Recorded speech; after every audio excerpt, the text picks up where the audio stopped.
Magandang umaga po sa lahat, Luzon, Visayas, Mindanao, kung saan kayong panig ng mundo po, tayo nagbabalik dito sa aking munting channel po sa Mil Soriano TV 29 po para mag-discuss ulit ng another coins. Andiyan po sa ating harapan po.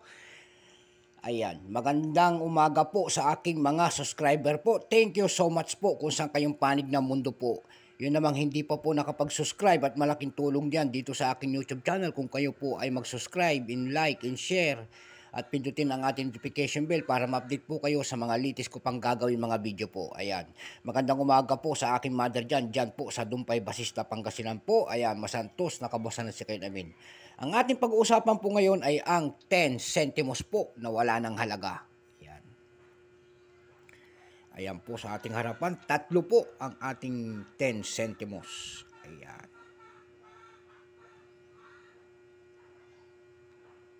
Ayan, may metal siya, metal excess siya dun sa dun sa kanyang 2007. Ayan po, malaki yung metal niya. Error. Yun naman sa isa.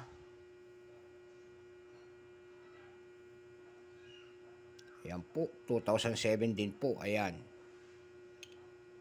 Pagkatalikod po, makikita natin ang year 1993 ang pagtatag ng ating Bangko Sentral ng Pilipinas po at ang Bangko Sentral ng Pilipinas logo. Ayan, 3 piraso po ito. Ito po ay wala ng halaga. Ayan, tinatapo na sa kalsada. Ayan po. Bago tayo magsimula, kikilalanin muna natin siya. Siyempre, issue Philippines po, Republic, 1946, up to date po, standard circulation coins type.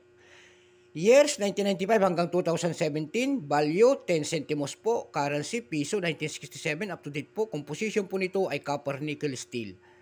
Glad steel. Ayan po. May bigat po itong 2.5 grams. May haba po itong 17 mm. May kapal po naman itong 1.67 mm. Siyempre, ang hugis po nito ay pabilog. Orientation, middle alignment. Indas, number, Indas 91683. Reference number KM-270-1. Ang kanyang likod po, kung tawagin yan, ay seal of the Central Bank of the Philippines po. Ayan. Makintab pa po ang kintab pa. Ayan. Itong 2007 na ito, ayan, dalawang variety po. Isang reverse die 1 at saka isang reverse die 3. Ayan. Ayan po, dalawa pong reverse. Ayan. Dako tayo doon sa kanyang reverse die 1 po na 6% lamang. Ayan. Kanyang percentage, wala pa pong mintage kung ilang piraso at wala pang idinididak ang ating Bangko Sentral po. Pero may price na selling price. Yung kanya extra fine po ay 22 pesos. Ayan. Dako naman tayo doon sa 2007 reverse die 3. Ayan. 1.4% lamang. Ayan. Walang presyo po. No mintage. Ayan. Lahat blanco.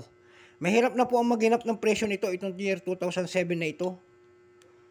Mahirap nang maghanap ng kanyang price. Ayan po. Kasi mahirap nga talagang hanapin. Lalo-lalo na 6% lamang at saka isang 1%. Ayan po.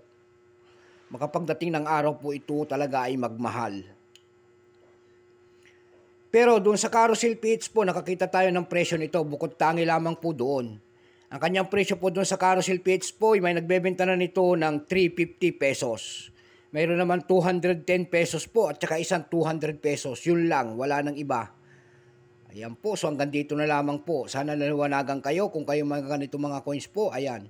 Gusto ko pong bumili nito ng year 2000 po. Ayan, 1997, 98, 99, 2000 po. Ayan.